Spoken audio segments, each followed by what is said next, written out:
नाशनम् चिन्ताशोकप्रशमनम् आयुर्वर्धनमुत्तमम्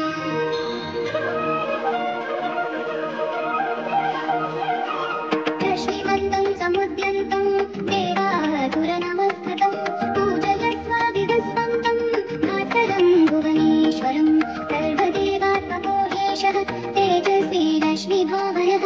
एष देवासुरगणाय लोकान् भाति तपस्विभिः एष ब्रह्मा च विष्णु च शिवस्कन्दः प्रजापतिः महेन्द्रो धर्मकारो यमः सोमो जपाम्पतिः पितरो वनवसाद्या लक्ष्मीनो मरुतो मनो कालोर्वमी प्रजाकाल ऋतुकर्ता प्रभाकरः आदित्यः सविता सूर्यः खगपूषा गभस्तिमान् सुवर्णसदृशो भानो हिरण्यरेता दिवाकरः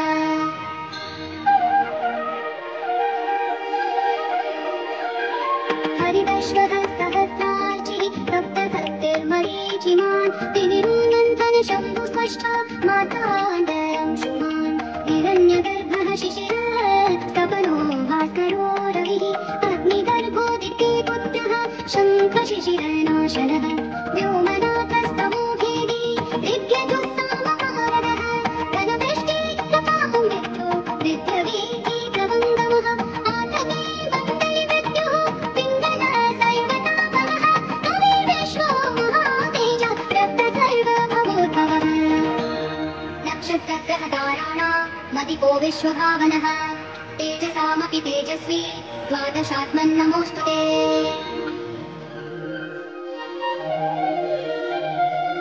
नमः पूर्वाय गिरये पश्चिमायादये नमः ज्योतिर्गणानां पतये दिनाधिपतये नमः जयाय जयभद्राय हर्यश्वाय नमो नमः नमो नमः सहस्रांशो आदित्याय नमो नमः नमो उग्राय धीराय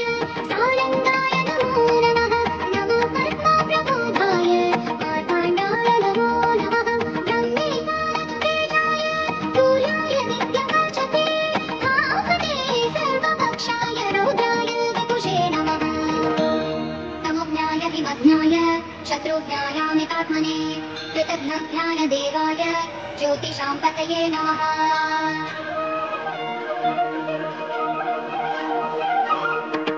तप्तचामीकराभाय वर्णये विश्वकर्मणे नमस्तमोऽभिनिज्ञाय रुचये लोकसाक्षिणे नाशयत्येष वैभूतं तदैव सृजति प्रभुः पायतेष तपत्येष वर्षतेष तपस्तिभिः एष सत्तेषु जागर्ते भूतेषु परिनिष्ठितः एष एवाग्निहोत्रः च स्वलं चैवाग्निहोत्रिणां वेदाश्च क्रतवश्चैव क्रतूनां फलमेव च यानि कृत्यानि लोकेषु सर्व एष रविर्प्रभुः येनमापत्सु वृक्षेषु कान्तारेषु भयेषु च इति यन्पुरुषः कश्चिन् नावसीदति राघव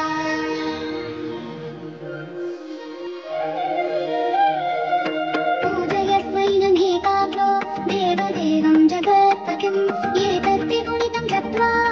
युद्धेषु विजयिष्यसि अस्मिन् क्षणे महाबाहो रावणं त्वं वदिष्यसि एवमुक्त्वा तदागस्त्यो जगाम च यथागतम् एतश्चत्वा महातेजा नष्टशोको भवत्तदा धारयामास सुप्रीतं राघवः प्रयतात्मवान् आदित्यं प्रेक्ष्य जप्त्वा तु परं हर्षमवाप्तवान् विराजम्य भूत्वा तरुरादाय वीर्यवान् रावणं प्रेक्ष्य हृष्टात्मा युद्धाय समुपागतं सर्वयत्नेन महता वदे तस्य धृतोऽभवत्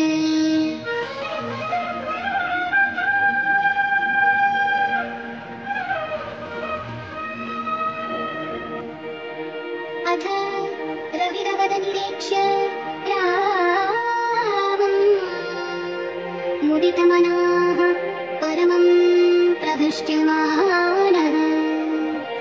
निशिचरपते समक्षं विदित्वा सुरगणा मध्यगतो वचस्त्वरे